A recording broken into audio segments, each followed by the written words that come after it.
হচ্ছে আগর গাছে পেরেক লাগানো হয়, আতর হয় এবং যে রুয়েল উড যেটা বললাম কেজি মনে হয় আপনার 1.5 লক্ষ 2 লক্ষ 3 লক্ষ টাকা কেজি হয়। পরবর্তীতে 5-10 বছর পরে সেই গাছটা যখন পচে যায় বা হচ্ছে নষ্ট হয়ে যায়, তো মূলত হচ্ছে এটা হচ্ছে আগর গাছ। এই আগর গাছ দিয়ে হচ্ছে আতর বা বিভিন্ন রকমের সুগন্ধি এগুলো তৈরি করে। আজকে আমি অন্যরকম একটি ভিডিও নিয়ে আসলাম, সেটা হচ্ছে আপনারা হয়তো দেখতে পাচ্ছেন এখানে অনেকগুলো প্যারেক আছে। এই প্যারেকগুলো গাছে লাগানো হচ্ছে আর কি। দেখেন এই গাছে পুরোটো গাছে এই প্যারেকগুলো লাগানো হয়েছে একদম উপর পর্যন্ত, একদম পুরো গাছে এই প্যারেক ঠুকে দিছে আর কি। তো মূলত হচ্ছে এটা হচ্ছে আগর গাছ। এই আগর গাছ দিয়ে হচ্ছে আতর বা বিভিন্ন রকমের সুগন্ধি এগুলো তৈরি করে। আর এই জায়গাটার নাম হচ্ছে ফটিগুলি কর্মদা কুলাউড়া মৌলভীবাজার। আর এটা একটা মাদ্রাসার ভিতরে আর কি। তো এখানে যারা মাদ্রাসা কর্তৃপক্ষ আছে তারা এই মাদ্রাসার ভিতরে অসংখ্য আগর গাছ রয়েছে। সেই আগর গাছগুলোতে ওরা হচ্ছে এই প্যারেকগুলো দিয়ে প্যারেক মেরে দিচ্ছে। আসলে এই প্যারেক দেওয়ার প্যারেক দিলে কি হয় সেটা আমি আপনাদেরকে জানাবো, হয়তো অনেকে জানেন, তারপরেও আমি আবার বলতেছি আসলে জিনিসটা আসলে কি। আসলে এই প্যারেকগুলো যখন গাছে লাগানো হয়, এই আগর গাছগুলোতে লাগানো হয়, তো এই প্যারেকগুলো হচ্ছে যে ইনস্ট্যান্টলি তুলে ফেলে এরকম না, প্রায় 5 বছর 10 বছর, কোনো ক্ষেত্রে 3 বছর 4 বছর এই প্যারেকগুলো এই গাছে থেকে যায়।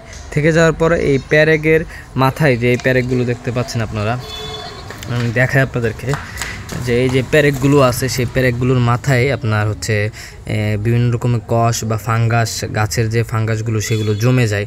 5 বছর বা 6 বছর বা 4 বছর, এমনও হয় 10 বছর সেগুলো জমতে থাকে। তো একটা সময় সেই গাছের এই জায়গাটা পচে যায়। যে গাছের যে জায়গাগুলো আছে এগুলো হচ্ছে এই যে জায়গাগুলো, যখন এই প্যারেকগুলো থাকে এগুলো পচে যায় ভিতরে, তখন সেই গাছটা আস্তে আস্তে প্রত্যেকটা প্যারেক এখানে জমে থাকে, কষগুলো জমে থাকে বা হচ্ছে পচে এখানে ফাঙ্গাস হয়ে যায়।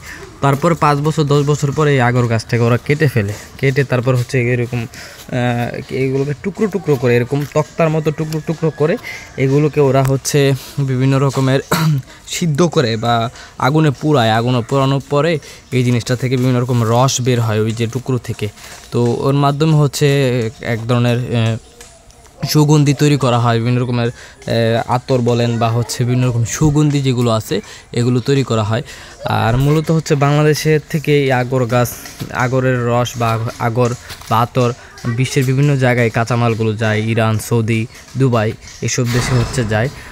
ওরা হচ্ছে এই প্যারেক দিতেছে আর কি, এখানে গাছে এইভাবে গাছে কাঠ লাগায়, তারপর হচ্ছে গাছের মধ্যে হচ্ছে প্যারেক লাগাচ্ছে। তো এটাতে হচ্ছে আগর গাছে প্যারেক লাগানো হয়। পরবর্তীতে 5-10 বছর পরে সেই গাছটা যখন পচে যায় বা হচ্ছে নষ্ট হয়ে যায়, গাছটাকে কেটে টুকরো টুকরো করে ফেলে। তো টুকরো করার পরে তারপর হচ্ছে এটার থেকে বিভিন্ন রকমের সুগন্ধি আতর এগুলো তৈরি করে। আমি ইঞ্জিনিয়ার মোহাম্মদ রিয়াজউদ্দিন, বাড়ি হলো আমাদের বড়লেখা সুজানগর ইউনিয়ন আর কি, মৌলভীবাজার ডিস্ট্রিক্ট। সো এখন আমি যে গাছের প্যারাকের কথা বললেন, আমরা 2 ধরনের করতে পারি, প্রোটেকশন করতে পারি। একটা হলো প্যারাক মেরে, মানে লোহা মেরে 5-7 বছর রাখলাম, তারপর মনে হয় এটারে আমরা কেটে বিভিন্নভাবে টুকরা টুকরা করে কিছু মেন রিয়েল উডটা যেটাকে ব্ল্যাক উড রিয়েল উড যেটা ওইটা আমরা নেইলটা টেক অফ করে তারপরে এটা বাটাইল দিয়ে মারতে হয়, মানে ছোটো ছোটো পিস করে এগুলা কেজি হিসেবে বিক্রি করা হয়। এটা মিডিল ইস্ট মধ্যপ্রাচ্য বেশিরভাগ বিক্রি হয়। এখন বিষয়টা হচ্ছে যে এই যে এটা তো ধরতে গেলে আপনার ব্যবসা, তো ব্যবসাটা নতুন যারা আসবে তাদের জন্য কেমন লাভজনক হইতে পারে, বা এটা আসলে, কারণ এটা অনেক লেন্দি প্রসেস, দেখলাম 7 বছর 5 বছর ধরে এই জিনিসটা করতে হয়। তা আপনার ক্ষেত্রে এটার ক্ষেত্রে কোনো অসুবিধা ফেস করছেন কিনা, বা হচ্ছে এটা নতুন যদি কেউ আসতে চায় সেটা কেমন হবে বা আসা ঠিক কিনা? এটা তো ভাই বিজনেস তো লাভ লসের মধ্যে, লাভ এবং লস, এবং হ্যাভ টু সে লুজার হইব who is this new person. সারা বিষয়ে যদি ধরনের সে কখনো এই জিনিসটা নিয়ে তার অবজার্ভ করে নাই, দেখে নাই, সাপোজ আপনার হয়তো নর্থ বেঙ্গলে মানে পাবনা ডিস্ট্রিক্টে কোনো বিজনেস, তাহলে আমি স্বাভাবিক সিলেট অঞ্চল থেকে সেখানে গিয়ে আমি কিছু আপনি আম বলেন বা যে কোনো জিনিস আমি প্রোডাকশন করতে পারবো না বা করতে হবে, যদি এটা প্রোডাকশন তো জানতে হবে। তো আপনার এটা নিয়ে মাস্ট হ্যাভ 5 years মিনিমাম, আপনি 5 years এটা নিয়ে আপনি কাজ করতে হবে। কাজ করলে মনে হয় আপনার মাইন্ডে এটা ঢুকবে।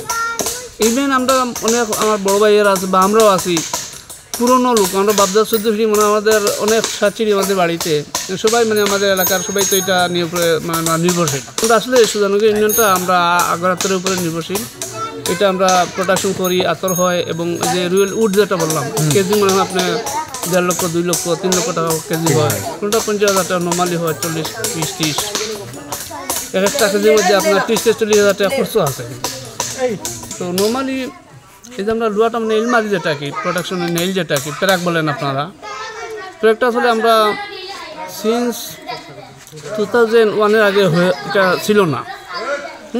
তখন একটা কোম্পানি আসলো যে না, প্যারাক মেরেন বা ড্রিল মেরে কিছু মেডিসিন দিয়ে ভিতরে ঢুকে, মানে এই গাছের ভিতরে অংশটা পচলে তখন যে এটা থেকে তখন কি একটা কালো একটা অংশটা বাইরে হয়, এটা আমাদের দরকার হয়। এবং যেটা অনেকে ডাইরেক্টলি ডেকের মধ্যে ছেড়ে, মানে আমরা আতরটা পাই আর কি, ভালো আতর মিলে, অনেকটা কম অংশ মিলে। আর আগে আমাদের সিঙ্গাপুরি আতর আসিল, সিঙ্গাপুরি মাল আসিল, যে মনে হয় আমার বাইরা গেছে চূরণ আসিল। চূরণ হলো যে বুসির মতো আর কি, এটা আলাদা একটা স্কিনের একটা অংশ আর কি। ব্ল্যাক অংশটা আমাদের মেইন, কিন্তু ব্ল্যাক অংশটা বলাইলে আমাদের আর সব নাই, সব চলে গেল। ব্ল্যাক অংশটা মানে আমাদের ঘ্রাণ, স্মেল এটা। সো এটা আমাদের দেখে উপরের অংশটা আমরা যখন কিছু চূরণি ভিজাই এগুলো আগে হইতো, এতটা অনেক ভালো হইতো, ওগুলো নাই নর্মালি আর কি। বাইরে অসংখ্য ধন্যবাদ এই ভিডিওতে সময় দেওয়ার জন্য। আর আমি হয়তো আপনাদেরকে কিছু ভিডিও দেখাইছি যে আগর গাছগুলো কীভাবে প্যারেক লাগাইতেছে। তো যারা নেবেন তার আমি নাম্বারটা ডিসক্রিপশনে এবং ভিডিওতে দিয়ে দিব, যদি প্রয়োজন হয় ওনার সাথে যোগাযোগ করবেন অবশ্যই। এটা খুব ইউনিক একটা জিনিস, প্রয়োজন হয় ওনার সাথে যোগাযোগ। আর বাইকে অসংখ্য ধন্যবাদ। আমি ইঞ্জিনিয়ার রিয়াজ, আমার ফোন নাম্বার হলো 01710569824। হোয়াটসঅ্যাপ ইমো নাম্বার হলো 01729003431।